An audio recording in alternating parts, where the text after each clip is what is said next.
Bonjour à tous et bienvenue dans ce tout nouveau podcast tiré du blog lecarnetdigital.com. Je suis Sandre et je voudrais vous parler d'une réflexion que j'ai depuis pratiquement plusieurs années maintenant. J'essaie en fait de comprendre pourquoi les professionnels du dessin sont capables de recopier en quelques secondes un modèle vivant ou une photo, qu'importe. Et pourquoi est-ce que les débutants mettent beaucoup plus de temps à le faire? Pourquoi est-ce qu'ils n'arrivent pas à recopier exactement la réalité? Pourquoi est-ce que en fait leur vision est complètement différente de la réalité? Alors si on répond de manière très simple et en surface, on pourrait dire tout simplement qu'ils manquent d'expérience, ils manquent d'observation, et c'est ce qui fait que leur dessin est beaucoup moins proche de la réalité qu'un professionnel par exemple. Mais concrètement, c'est quoi en fait? C'est quoi cette expérience qu'ils n'ont pas? Et je pense avoir un élément de réponse en travaillant mon japonais. Oui, parce que j'apprends le japonais en autodidacte, pour plein de raisons, évidemment parce que j'aime la culture, parce que j'ai envie de visiter le pays, mais aussi parce que dans le jeu vidéo, le japonais peut être intéressant peut-être pour faire de futurs partenariats avec des studios japonais. Bref. En japonais, vous avez ce qu'on appelle les kanji. C'est une écriture qui est complètement différente de la nôtre, et du coup, j'apprends, en tout cas j'essaye de commencer à lire les kanji. Une fois que ces kanji seront maîtrisés, j'essaierai de les écrire, sachant qu'il y a une manière particulière de les écrire pour des raisons esthétiques. Alors où je veux en venir exactement ? Ça m'a rappelé en fait cette époque où j'apprenais à lire et à écrire, où on essayait de comprendre quelle lettre correspondait à quoi et essayer de recopier ces lettres sur un cahier d'écriture. Alors je sais pas si vous avez subi ça, mais voilà, ça m'a vraiment fait penser à ça. Et en fait, je me suis rendu compte que ce processus-là était très très similaire à l'apprentissage du dessin. Quand vous apprenez à lire, vous essayez d'abord de reconnaître chaque lettre, comprendre que ce A est un A, etc.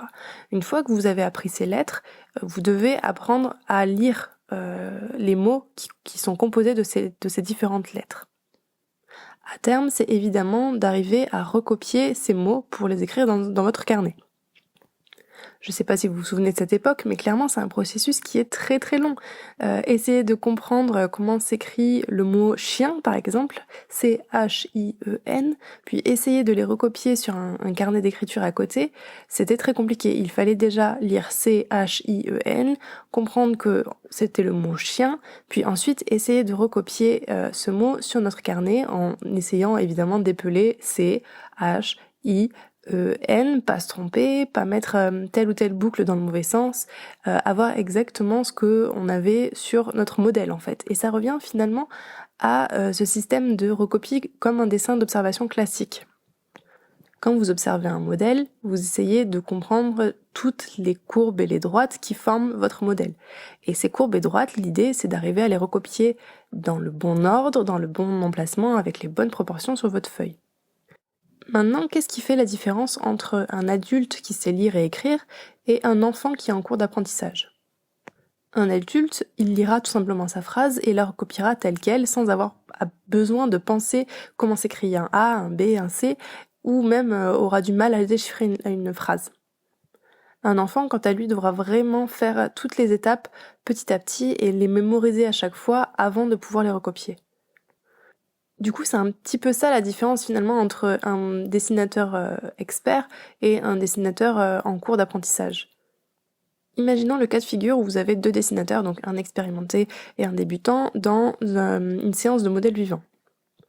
Un débutant essaiera déjà de se mettre des repères verticaux et horizontaux et essaiera de prendre quelques mesures, par exemple regarder combien de fois sa tête, la tête du modèle, rentre dans le corps total.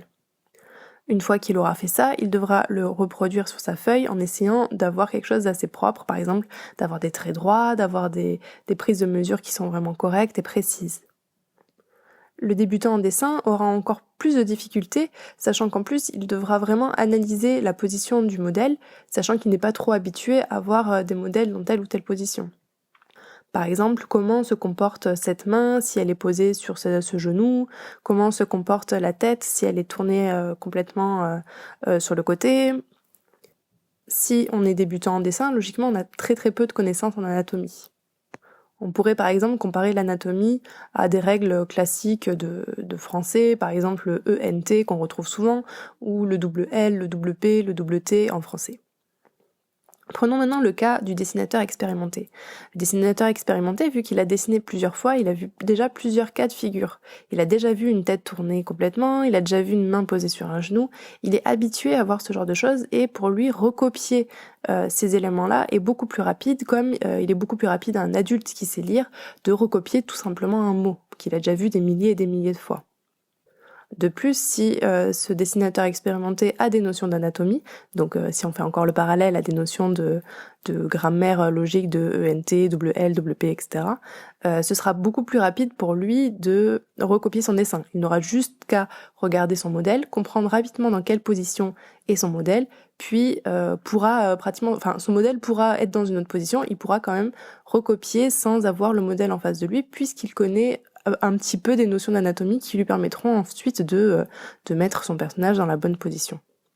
Alors ok, certes, il aura peut-être pas une précision très très proche du modèle, je veux dire, peut-être que la tête sera pas exactement inclinée de la même façon, parce qu'il ne pourra pas comparer au modèle, mais malgré tout, voilà, en quelques secondes, voire quelques minutes, il sera capable de recopier son modèle, chose que le débutant ne peut pas faire, car il doit faire un processus beaucoup plus lent, et il doit détailler chaque étape une par une. Je sais pas si vous arrivez un petit peu à comprendre ce que j'essaye d'exprimer, parce que c'est une métaphore qui est un petit peu complexe et c'est difficile à comprendre si vous-même, par exemple, vous êtes débutant. Mais ça me semble important de comprendre en fait pourquoi, si vous êtes débutant, vous n'arrivez pas à être aussi rapide ou aussi efficace que quelqu'un qui dessine depuis plusieurs années. Alors finalement, ça serait quoi la solution si vous êtes débutant en dessin, si vous êtes finalement l'enfant qui apprend à lire et à écrire? Eh bien tout simplement, ça serait lire, se forcer à lire, se forcer à écrire. Donc si on remet ça dans notre métaphore, ça serait en fait tout simplement observer beaucoup plus. Vous pouvez très bien apprendre à dessiner juste en observant. Ça aura pour effet d'améliorer quand même votre dessin. Malgré tout, il va falloir quand même à un moment donné passer à la pratique. Si on reprend un petit peu cette histoire de caractères japonais, il y a des caractères que je reconnais très très facilement parce que je les ai vus plusieurs fois. Par exemple, le symbole no, N-O, est une espèce de rond barré. Ça ressemble un peu à un rond barré. Donc c'est assez facile de mémoriser ce caractère-là. Par contre, vu que je ne l'ai pas vraiment pratiqué, je ne l'ai pas vraiment réécrit, recopié si vous voulez, j'aurais du mal finalement à vraiment savoir à quoi il ressemble. Je suis capable de le reconnaître, mais je ne suis pas encore capable de l'écrire finalement. Eh bien, c'est la même chose en dessin. Vous pouvez être capable d'observer certains modèles en face de vous, comprendre pourquoi cette tête est inclinée, pourquoi les épaules sont dans ce sens-là et le bassin dans l'autre. Cependant, si vous vous retrouvez sans modèle, vous serez incapable de créer des dessins. C'est finalement la difficulté qu'on peut avoir quand on essaye de dessiner d'après imagination. On peut être très très bon à recopier un modèle et pourtant être incapable de dessiner un personnage d'après imagination. Tout simplement parce qu'il vous manque justement ces capacités à avoir compris ce que vous voyez en face de vous en fait. Il vous manque peut-être par exemple des notions d'anatomie et c'est ce qui fait que vous avez justement ce blocage pour passer ensuite au dessin d'imagination. Donc concrètement, ça serait tout simplement de pratiquer, d'observer et de pratiquer un maximum de manière très régulière. Parce que à force de voir 1000 fois le mot chien, vous pourrez le recopier sans avoir pensé C-H-I-E-N et vous ne vous tromperez plus dans la petite courbe du E qui n'est pas la même petite courbe que le F. Bref, vous voyez un petit peu le truc. Ça me fait toujours penser au dessinateur Kim Jong-ji, alors je prononce sûrement très mal, qui est un dessinateur coréen, il me semble, qui en fait dessine comme s'il écrivait. Il n'a pas besoin vraiment de faire de traits de construction, il n'a pas besoin de modèles, il peut faire des personnages avec des perspectives complètement folles, avec des plongées, des contre-plongées complètement exagérées, mais qui sont justes en termes anatomiques. Tout simplement parce qu'il a fait énormément de dessins dans ce style-là. Il a, à mon avis, recopié beaucoup de modèles vivants pour comprendre comment le corps humain fonctionnait. Et au bout d'un moment, c'est devenu une simple écriture. Alors, dans certaines interviews, Kim Jong-ji avait dit notamment qu'il avait une très bonne mémoire visuelle. Donc ça, c'est quelque chose que vous pouvez aussi travailler de votre côté. Vous forcez à essayer de mémoriser les choses de manière visuelle et de les comprendre pour ensuite avoir plus de facilité à les recopier. Pour ça, il y a énormément de techniques et notamment la prise de mesure vous apprend ça. La prise de mesure vous apprend à créer des verticales, des horizontales, savoir combien de fois rentre la tête dans un corps. Bref, toutes ces choses-là sont importantes et c'est d'ailleurs pour ça que la méthode du quadrillage est complètement inutile. Je pense que je ferai une vidéo vraiment à part entière sur la méthode du quadrillage pour montrer à quel point cette méthode est vraiment inutile si vous voulez apprendre le dessin, voire même contre-productive. Pour en revenir un petit peu à Kim Jong-gi, si vous regardez sa manière de dessiner, il commence à un endroit et finit à un autre endroit sans avoir besoin de lever son stylo, pratiquement. C'est un peu une imprimante ce mec. Tout simplement pourquoi? Parce qu'en fait, il arrive à voir la position dans sa globalité et essaye toujours de comparer son trait par rapport au trait précédent qu'il a fait et du coup il a des très très bonnes proportions. Il y a aussi, je pense, une espèce d'habitude qu'il a à force de dessiner mille et mille fois toujours le même dessin. Bon, bah finalement, à force, c'est devenu une imprimante, quoi. Donc si vous débutez le dessin, ne désespérez pas, posez-vous la question combien de fois ai-je dessiné cette pose, combien de fois ai-je dessiné tel ou tel animal par exemple avant d'arriver à le maîtriser. Il est important pour vous de recopier vos modèles avant de pouvoir comprendre et les maîtriser.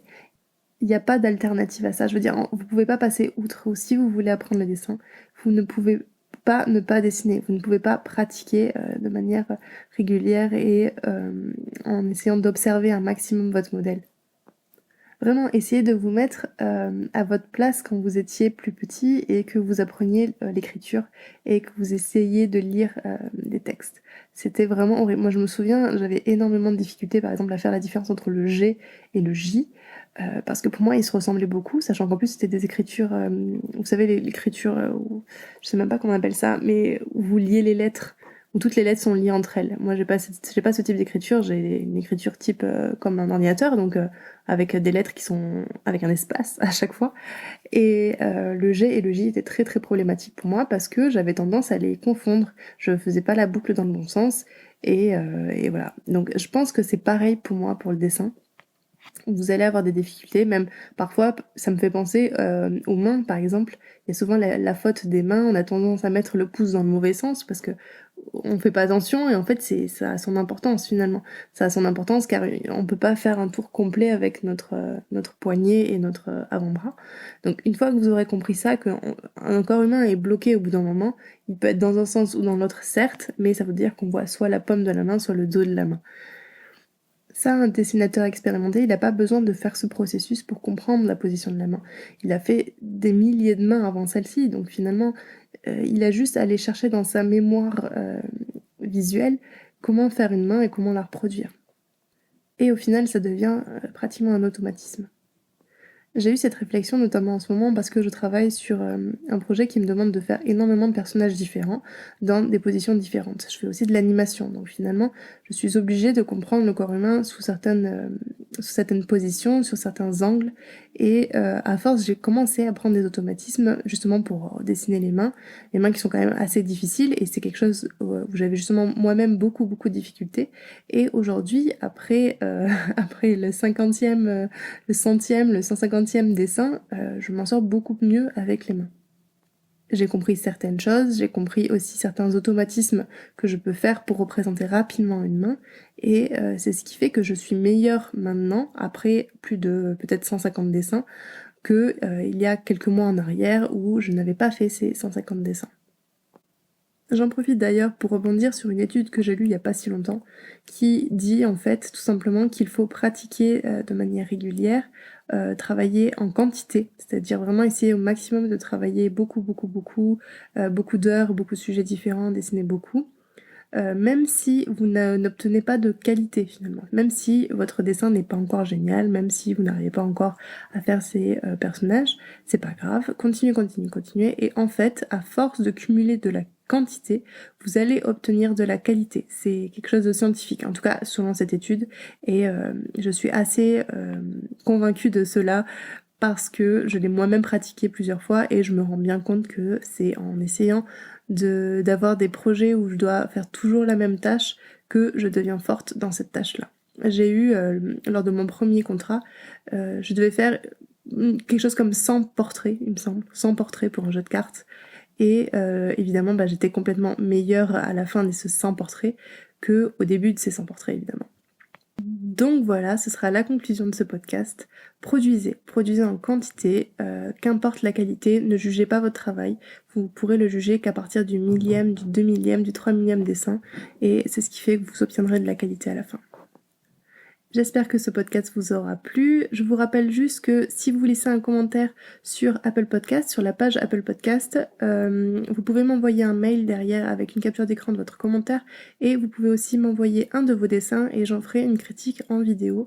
D'ailleurs, la première vidéo va sûrement tomber la semaine prochaine, donc restez connectés sur la chaîne YouTube. Dans tous les cas, moi je vous dis à la prochaine fois sur un article, une vidéo ou un podcast sur lecarnetdigital.com. Allez, ciao!